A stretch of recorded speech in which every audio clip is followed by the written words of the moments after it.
My name is Raza. I'm Professor of Medicine, Director of the MDS Center at Columbia University, and I'm speaking to you about managing MDS. I'm frequently asked a question about when should I be using lenalidomide in my MDS patients. And in the next couple of minutes, I'd like to describe to you the two situations where this is desirable. So, lenalidomide is a thalidomide derivative that was introduced in the early 2000s through two clinical trials from Celgene.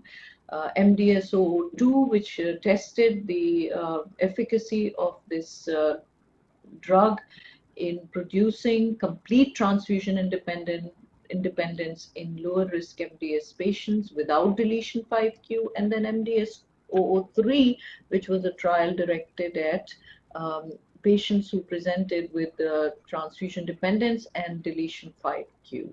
And the response of deletion 5q patients was rather dramatic. 67% patients in that trial achieved complete transfusion independence. And this lasted for a median of 110 weeks. So and many patients also experienced complete cytogenetic response.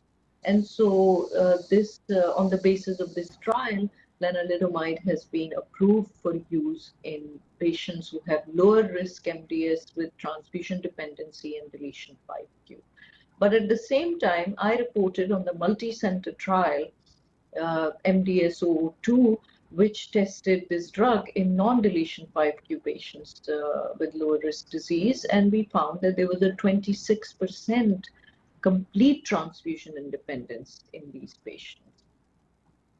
So this study, on the basis of this, many patients without deletion 5q over the years have been treated with lenalidomide with very good responses.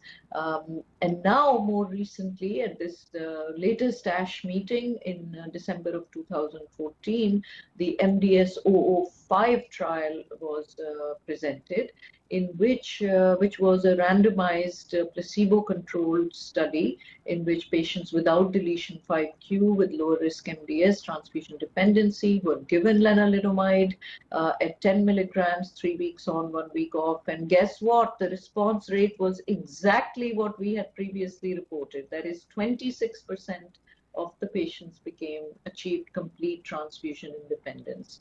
And so I think that it is now very clear that on the basis of these multiple trials, clearly patients who have deletion 5q and lower risk MDS should definitely get it.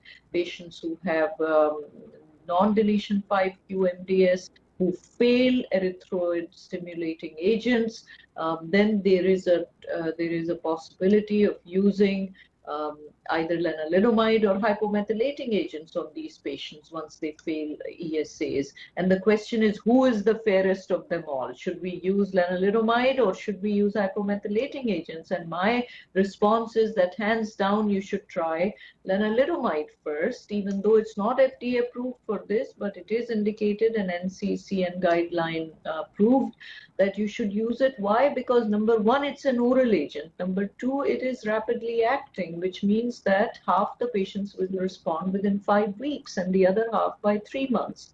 So you know, if the patient is not going to respond, you can stop it after 3 months and then move on to the hypomethylating agent. So I do think that those are the two situations where I would recommend using lenalidomide.